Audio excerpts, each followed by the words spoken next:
खेल today channel के सभी दर्शकों को राकेश थपलियाल का प्यार भरा नमस्कार। खेलों के रोचक किस्से की आज की कड़ी में हम चर्चा करेंगे भारत के महानतम और सफलतम कप्तानों में से एक सौरभ गांगुली की। यह आज सौरभ गांगुली का जन्मदिन भी है और इस अवसर पर हम उन्हें बहुत बहुत शुभकामनाएं देते हैं और उम्मीद करते हैं कि वो अपने जीवन में और आगे बढ़ें और सफलता की सीढ़ियों को चूमें।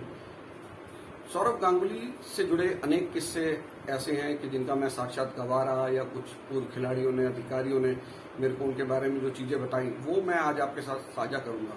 सौरभ गांगुली ऐसे क्रिकेटर रहे कि जो कि पहले ऑस्ट्रेलिया दौरे के लिए 1991-92 में वो चुने गए थे भारतीय टीम के अंदर और उन्हें वहां एक भी मैच खेलने का मौका नहीं मिला और वो लेकिन विवाद में वहीं से फंस गए। उनके जीवन में वाद विवाद की शुरुआत उनके पहले दौरे से ही हो गई थी। लोगों ने आरोप लगाया कि भाई ये इंडियन क्रिकेट का महाराजा है और उस समय ये परंपरा होती थी कि भाई ड्रिंक्स जब ग्राउंड में जाते हैं खिलाड़ियों के लिए तो जो खिलाड़ी मैच में खेल नहीं रहा होता 11 से बाहर का 12वां खिलाड़ी होता है वो जाता है वहां पर। लेकिन सौरभ के बारे में ये कहा गया कि भाई ये उस समय गायब हो जाते हैं और कुछ सीनियर खिलाड़ी जो टीम में थे उनको वहां पर उस भूमिका में जाना पड़ा। कभी किसी खिलाड़ी को मैदान में किसी चीज की जरूरत है तो सौरभ गांगुली वहां नजर नहीं आते थे। तो इस तरह की चीजें, हालांकि ये चीज बहुत बाद में खुली कि जब वो मशहूर हो गए कि भाई उनके घर का नाम ही महाराज था तो कुछ लोगों ने, मीडिया ने उन्हें महाराज कह के भी पुकारा तो सबने समझा कि भाई ये इस तरह के राजा की तरह से ट्रीट करते हैं अपने आप को, इस वजह से इनको महाराज कहा जाता है। लेकिन महाराज उनके घर का एक घरेलू नाम था। ये चीजें बाद में खुल के सामने आई। तो पहले ही दौरे से सौरभ गांगुली वाद विवाद में फंसते चले गए थे और मुझे अच्छी तरह याद है कि 1996 में इंग्लैंड दौरे के लिए टीम की घोषणा हो रही थी। दिल्ली का ताज पैलेस होटल था, वहां पर जगमोहन डालमिया बीसीसीआई के महासचिव थे और वो टीम के अनाउंसमेंट कर रहे थे। तो एक तो हुआ क्या कि अनाउंसमेंट करने के लिए जैसे ही वो बैठे और बैठ के एकदम से उठ के चले गए, अचानक बोले मैं अभी आता हूँ। सबको हैरानी हुई कि भाई टीम की घोषणा करने के लिए आ गए थे और अचानक बोलते बोलते एकदम कुछ निकल गए। फिर बाद में उन्होंने बताया कि दरअसल जो टीम की सिलेक्शन हुई उसके बाद जो टीम लिखी जाती है उस पर सिलेक्टर्स साइन करते हैं और साथ में कप्तान के भी साइन होते हैं। तो मोहम्मद अजहरुद्दीन के साइन रह गए थे और अजहरुद्दीन तुरंत मीटिंग खत्म करते ही फ्लाइट पकड़ के वापस हैदराबाद जाने वाले थे। तो डालमिया साहब ने बताया कि भाई अजहर के साइन रह गए थे, वो लेने जरूरी थे। थोड़ा सा मजाक में उन्होंने कहा कि कल को हैदराबाद में जाके कह देगा भैया ये तो वो टीम ही नहीं है जो सिलेक्ट हुई थी, तो इसलिए उनके साइन लेने जरूरी थे। खैर इसके बाद जब डालमिया साहब ने टीम अनाउंस करनी शुरू करी और उन्होंने बताया कि भाई मोहम्मद अजहरुद्दीन कप्तान है, सचिन तेंदुलकर नाम खिलाड़ियों के लेने शुरू करे और जैसे ही 5वें-6वें नंबर पे शायद नाम आया सौरभ गांगुली, तो थोड़ा सा डालमिया साहब के बताने का अंदाज से लग रहा था कि थोड़ा सा उनको अंदेशा था कि जब सौरभ गांगुली का नाम लिया जाएगा तो वो जानना चाहते थे कि अभी क्या रिएक्शन होगा पत्रकारों का वहां पर। उन दिनों इलेक्ट्रॉनिक मीडिया का जमाना नहीं था तो प्रिंट के ही पत्रकार मौजूद थे। करीब 17-18 ऐसे पत्रकार वहां रहे होंगे जो कि उस समय के हिसाब से काफी अच्छी संख्या पत्रकारों की मानी गई थी। और जैसे ही उन्होंने सौरभ गांगुली का नाम लिया तो पूरा हॉल जोर के ठहाकों से गूंज उठा। लगभग सारे पत्रकार एकदम से हंस पड़े थे और ये देखकर डालमिया साहब का चेहरा एकदम तमतमा गया। उन्हें समझ नहीं आया, उन्हें ये तो उम्मीद थी कि सौरभ गांगुली को के नाम जब लूंगा तो शायद थोड़ा सा रिएक्शन तो होगा, लेकिन ऐसी उम्मीद नहीं थी कि सारे पत्रकार एकदम से हंसेंगे। और सबके हंसने का ये था कि भाई ये डालमिया साहब की वोट बैंक के रूप में इंडियन टीम के अंदर इसकी वापसी हुई है सौरभ गांगुली की। लेकिन आप देखिए ये नजारा हमने दिल्ली में देखा और उसके बाद जब टीम इंग्लैंड में गई तो पहले टेस्ट में सौरभ गांगुली को खिलाया नहीं गया और इस बीच नवजोत सिंह सिद्धू टीम में थे, पहला टेस्ट में उनको भी नहीं खिलाया गया और उनकी कुछ अनबन चल रही थी मोहम्मद अजहरुद्दीन के साथ, तो वो इंग्लैंड का दौरा बीच में छोड़ के अपना वापस आ गए। उनके आने से जो है टीम में एक जगह बन गई तो सौरभ गांगुली और राहुल द्रविड़ इन दोनों का टेस्ट डेब्यू हुआ 1996 में लॉर्ड्स के ऐतिहासिक क्रिकेट के मैदान पर। और सौरभ गांगुली ने वहां पर जो इनिंग खेली 131 रन की, ऐसी धमाकेदार पारी कि उसके बाद उन्होंने भारतीय क्रिकेट में मुड़ के नहीं देखा। और लॉर्ड्स के अंदर होता है कि भाई उस मैदान में जो शतक बनाता है तो ऑनर बोर्ड के ऊपर शतक बनाने वाले का नाम लिखा जाता है, तो वो नाम उनका दर्ज हो गया। राहुल द्रविड़ ने भी डेब्यू किया, राहुल द्रविड़ 95 रन बना सके और उसके बाद जब वो अपनी करियर के आखिरी इंग्लैंड के दौरे पे गए, तब राहुल द्रविड़ ने वहां पर शतक बनाया। फिर उन्होंने भी बताया था कि देखो कैसे 5 रन बनाने के लिए मुझे 15-16 साल इंतजार करना पड़ा। वहां वो शतक से उस समय चूक गए थे। तो सौरव गांगुली ने जो लॉर्ड्स में ऐतिहासिक पारी खेली तो बहुत गजब की पारी थी, और उसके बाद उस पारी के बाद उनके सारे आलोचक एकदम शांत हो गए, और अगले टेस्ट मैच में भी फिर उन्होंने शतक बनाया। शायद 126 के करीब उन्होंने रन बनाया उस टेस्ट मैच में। तो लगातार अपने पहले 2 टेस्ट में शतक लगाकर उन्होंने सारे आलोचकों को शांत कर दिया। लेकिन आपको एक चीज बताऊं कि इस टेस्ट मैच को खेलने से पहले एक समय ऐसा भी आया था जब सौरव गांगुली की जान को खतरा हो गया था, और जिस व्यक्ति ने उनके ऊपर जानलेवा हमला किया था उसकी ही गर्लफ्रेंड ने सौरव गांगुली को बचाया। दरअसल हुआ ये कि इंग्लैंड दौरे पे गई हुई थी टीम। एक दिन सौरव गांगुली और नवजोत सिंह सिद्धू, वो तब तक इंग्लैंड में ही थे, दौरे से वापस नहीं आए थे। ये दोनों लंदन में घूमने गए हुए थे। तो ट्रेन में जा रहे थे तो अचानक वहाँ पे कुछ लड़के और लड़कियां भी सफर कर रहे थे। तो एक लड़के ने बियर पीते हुए टिन जो है इनकी तरफ फेंका। तो सौरव गांगुली झगड़ने के मूड में नहीं थे, वो समझ तो रहे थे कि भाई कुछ होने वाला है। लेकिन उन्होंने बताया कि भाई नवजोत सिंह सिद्धू ने उनके साथ आर्गुमेंट शुरू कर दिया कि भाई ये क्या कर रहे हो आप लोग, और इसको लेके थोड़ा सा विवाद बढ़ता चला गया। और वो क्योंकि संख्या में ज्यादा थे और वहीं के लोकल लोग थे, तो इन दोनों के लिए बड़ी विकट स्थिति हो गई। लेकिन अचानक क्या हुआ, एक स्टेशन आया तो उसमें सौरव गांगुली ने उस लड़के को धक्का दे दिया और वो लड़का नीचे गिर गया। और नीचे गिरते ही उसने चंद सेकंडों में गन निकाली और सौरव गांगुली के चेहरे पे तान दिए। वो ऐसा सीन था जब सौरव गांगुली को लगा कि भाई आज तो जान गई, अब यहाँ कुछ भी हो सकता है। लेकिन तभी उस लड़के के साथ जो उसकी कई महिला मित्र थी, उनमें से एक लड़की काफी हट्टी कट्टी मजबूत थी, तो उसने उसको लड़के को एकदम से रोका, उसको अपने काबू में लिया, उससे गन छीनी, और इस तरह से सौरव गांगुली की जान वहां पे बच सकी। तो आप देखिए कि कितनी बड़ी जान का जोखिम सौरव गांगुली के ऊपर आ गया था पहला टेस्ट मैच खेलने से ही पहले। और उसके बाद जब उन्हें टेस्ट मैच में मौका मिला तो उन्होंने जो शानदार पारी खेली, बहुत ही गजब की वो पारी थी। और उसके बाद उन्होंने भारतीय क्रिकेट पे बड़ा लंबे समय तक अच्छा राज किया, हिंदुस्तान के कप्तान रहे, बड़े नामी कप्तान रहे। और कप्तान के तौर पे उन्होंने एक ऐसा खिलाड़ी हिंदुस्तान को दिया कि जिसकी कोई कल्पना भी नहीं कर सकता। जी हाँ, उन्होंने महेंद्र सिंह धोनी को एक बल्लेबाज के रूप में भारतीय टीम में एस्टेब्लिश करने में बहुत बड़ी भूमिका निभाई। सौरव गांगुली ने जो किया महेंद्र सिंह धोनी के लिए, मुझे लगता है कि वो महेंद्र सिंह धोनी हमेशा उसे याद रखेंगे। और उन्होंने उनकी प्रतिभा को पहचाना, पहले चयनकर्ताओं ने पहचाना, चयनकर्ताओं ने उन्होंने टीम में सिलेक्ट किया। बांग्लादेश के दौरे पर 2004 की दिसंबर की ये बातें हैं, और वहाँ पर उन्होंने मैच खेले, लेकिन वो उसमें कुछ खास कर नहीं पाए। 7वें नंबर पर बल्लेबाजी करने उतरते थे, उनको खास वो मौके नहीं मिले थे। उसके बाद शायद 4 वनडे उनके ऐसे ही निकल गए थे। फिर पाकिस्तान के साथ सीरीज थी हिंदुस्तान में, तो 5 अप्रैल का दिन 2005 में विशाखापट्टनम में मैच था। उससे पहले कोची में एक मैच हो गया था पाकिस्तान के साथ, और विशाखापट्टनम के उस मैच में अचानक सौरव गांगुली ने टॉस के बाद ये तय किया कि भाई मुझे महेंद्र सिंह धोनी को 3रे नंबर पर बल्लेबाजी करना, जबकि वो 3रे नंबर पर खुद बल्लेबाजी करते थे। और उन्होंने महेंद्र सिंह धोनी जब टॉस हो गया तो वो शॉट्स में ही थे, उन्हें पता था कि भाई अभी तो मेरी बल्लेबाजी बाद में आनी है, लेकिन सौरव गांगुली ने उन्हें कहा कि आप जाओ और 3रे नंबर पर बैटिंग आपको करनी है। तो धोनी के लिए बड़ी वैसी स्थिति थी कि भाई 3रे नंबर पे बैटिंग करनी है।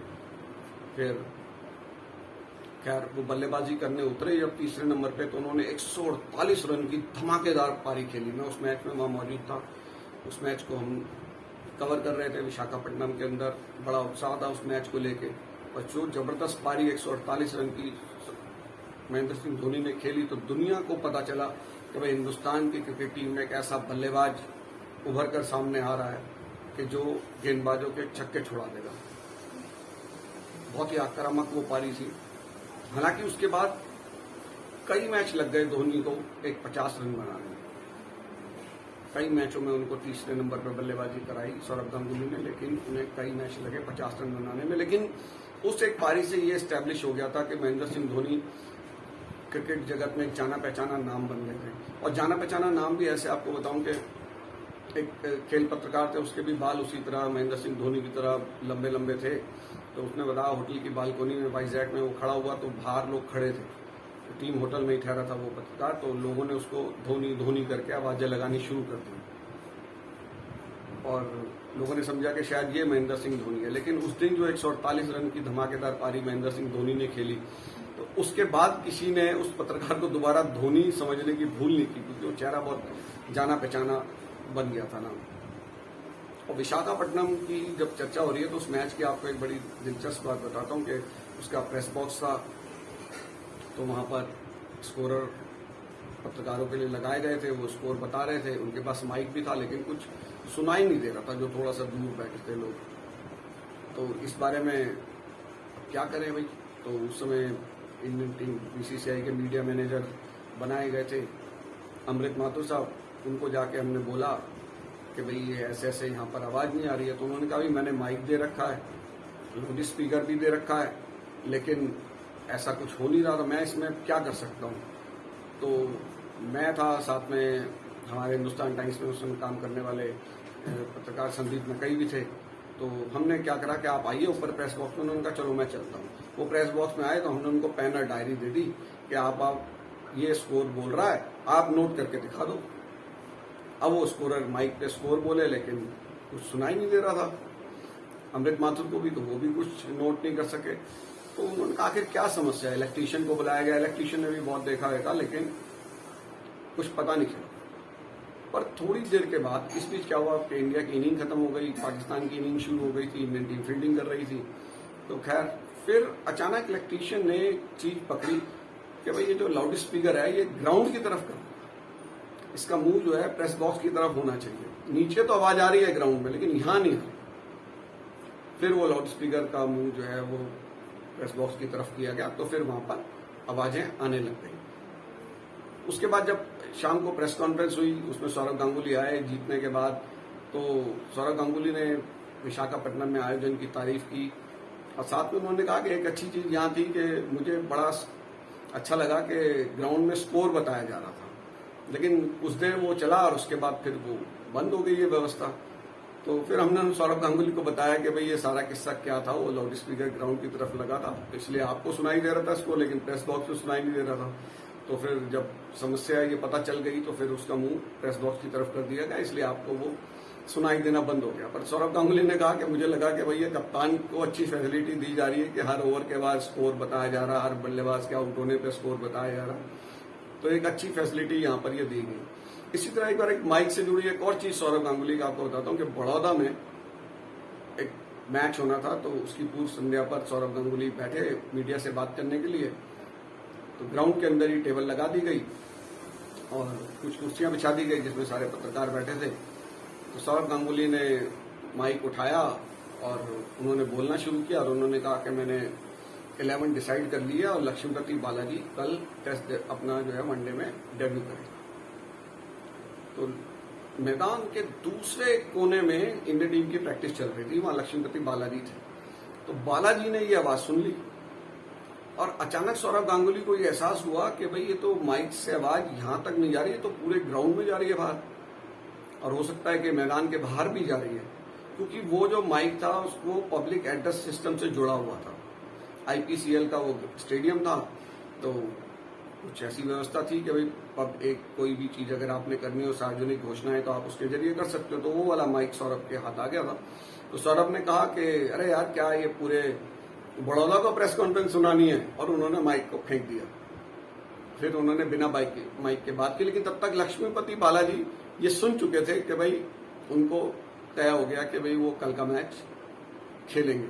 और वो आए वहां पर, वो इतने नर्वस हो गए कि ड्रेसिंग रूम में पिछले 2 दिन से टीम वहां प्रैक्टिस कर रही थी, तो एक हिस्से में ताला लगा हुआ था ड्रेसिंग रूम का और एक घूम के आने वाला जो दरवाजा था वो खुला हुआ था। तो वहां वो आप देखिए कि लगभग 1-2 दिन से वो उसी ड्रेसिंग रूम का उपयोग कर रहे थे लक्ष्मीपति बालाजी। लेकिन ये सुनने के बाद कि कल वो अपना पहला वनडे मैच खेलने जा रहे हैं, तो वो जिस दरवाजे पे ताला लगा था उसी दरवाजे को पुश कर रहे थे खोलने के लिए, बार बार खोलने के लिए। तो फिर मैंने उनको बताया कि भाई ये वाला दरवाजा नहीं, ये वाला दरवाजा है, तो लॉक है और आपको इधर से अंदर जाना है। फिर वो वहां से अंदर गए। तो सौरभ गांगुली के साथ इस तरह की चीजें काफी चलती रही हैं और उनके बोर्ड के अधिकारियों के साथ उनके विवाद भी काफी मशहूर रहे हैं। एक टेस्ट मैच में उन्होंने घास काटने को कहा था नागपुर में ऑस्ट्रेलिया के खिलाफ। स्थानीय जो विदर्भ क्रिकेट एसोसिएशन है उसके पदाधिकारियों ने मना कर दिया घास काटने से, क्योंकि उन पदाधिकारी की उस समय शशांक मनोहर उसके अध्यक्ष थे और उनकी जगमोहन डालमी हिसाब से बनती नहीं थी, तो उन्होंने घास काटने से मना कर दिया। सौरभ गांगुली को पता था कि अगर इस ग्रीन टॉप पे खेलेंगे ऑस्ट्रेलिया के खिलाफ तो हमारा कोई चांस नहीं है, और सुबह उन्होंने मैच खेलने से मना कर दिया। अपना बीमारी का बहाना बना के वो मैच से हट गए और इंडिया वो मैच बुरी तरह हारा भी था। तो सौरभ गांगुली के अपने अधिकारियों के साथ इस तरह की नोकझोंक चलती रहती थी, वाद विवाद भी चलते रहते थे। 2001 की जो सीरीज हुई थी ऑस्ट्रेलिया के खिलाफ, ऑस्ट्रेलिया के 16 टेस्ट की जो विजय रथ को कोलकाता के ऐतिहासिक टेस्ट मैच में सौरभ गांगुली की कप्तानी में भारतीय टीम ने रोका था, फॉलो ऑन के बाद उनको हराया था। तो उसमें टीम के साथ मैनेजर रूप में स्पेशली लगाए गए थे पूर्व टेस्ट क्रिकेटर चेतन चौहान साहब। आज वो इस दुनिया में नहीं है। तो चेतन चौहान साहब ने मुझे एक दिन बताया था कि उस सीरीज में सौरभ गांगुली क्या करते थे कि चाहे वो आप उसको माइंड गेम कह लो, वो स्टीव वॉक के साथ वक्त पे टॉस के लिए पहुंचते नहीं थे, तो थोड़ा सा लेट करते थे और स्टीव वॉक को इंतजार करना पड़ता था। इसकी शिकायत ऑस्ट्रेलियन क्रिकेट के मैनेजर जो होंगे उन्होंने शिकायत की। तो जॉन राइट ने एक दिन डिस्कस किया चेतन चौहान के साथ कि यार ये शिकायत इस तरह से आ रही, क्या किया जाए। तो ये हुआ कि अभी दादा को बोला जाए। तो जॉन राइट ने कहा कि दादा को कौन बोलेगा। जॉन राइट बचना चाह रहे थे सौरभ गांगुली को इस बारे में कुछ बोलने से। तो चेतन चौहान मैनेजर थे, तो चेतन चौहान ने बताया कहता मैंने कहा भाई मैं लूंगा इस चीज को। एक दिन उन्होंने बताया कि एक मैच में तो वो शॉट्स में ही वहां पर खड़े हो गए टॉस के लिए। उन्होंने कहा भाई यहाँ तो ऐसा ही हो सकता है फिर, क्योंकि अभी हम प्रैक्टिस कर रहे हैं, प्रैक्टिस करते टाइम पे आना तो फिर मैं ऐसे आऊंगा। वो कुछ उनकी चेतन चौहान का कहना था कि भाई उनकी जिद थी सौरभ गांगुली की कि भाई मैं इसको इंतजार कराऊंगा स्टीव वॉक को चाहे कुछ हो जाए। उसके बाद जब चेतन चौहान साहब ने सौरभ गांगुली को बोला कि भाई ऐसा नहीं चलेगा, आपको ऐसे आना पड़ेगा, तो चेतन चौहान साहब ने खुद बताया कि मैंने थोड़ा सा कड़क अंदाज में सौरभ से कहा। तो इससे सौरभ गांगुली चेतन चौहान से बड़े नाराज हो गए और चेतन चौहान साहब ने बताया कि उन्होंने बाकायदा उस समय के भारतीय क्रिकेट बोर्ड के अध्यक्ष AC मुथैया साहब से शिकायत की इस बात की और उनसे कहा कि भाई चेतन चौहान को कभी भारतीय टीम का मैनेजर मत बनाना। तो जब तक सौरभ गांगुली रहे वो मैनेजर नहीं बनाए गए। 2008 में जब अनिल कुंबले कप्तान बने भारतीय टीम के, तब चेतन चौहान को ऑस्ट्रेलिया दौरे के लिए इंडियन टीम का मैनेजर बनाया गया, लगभग 7 साल से कुछ अधिक समय बीत जाने के बाद। तो चेतन चौहान साहब ने बताया कि देखो सौरभ गांगुली ने मेरी कंप्लेंट की थी AC मुथैया से, और AC मुथैया साहब ने चेतन चौहान साहब को बता दिया कि भाई सौरभ गांगुली ने मुझसे कहा था कि भाई इसको कभी मेरे कप्तान रहते इसको कभी मैनेजर बनाना। तो इस तरह से चीजें सौरभ गांगुली की चलती रही हैं। इससे तो उनके बहुत हैं, लेकिन आज के लिए इतना ही काफ़ी है। और मुझे लगता है कि अगर आपको हमारा एक चैनल पसंद आ रहा हो, हमारे एक खेलों के जो रोचक किस्से हैं, ये प्रोग्राम आपको पसंद आ रहा हो, तो आप इस प्रोग्राम को लाइक कीजिए, सब्सक्राइब कीजिए और शेयर कीजिए, ताकि ये चीज़ें ज़्यादा से ज़्यादा लोगों तक पहुंच सकें। आप सभी का बहुत बहुत धन्यवाद।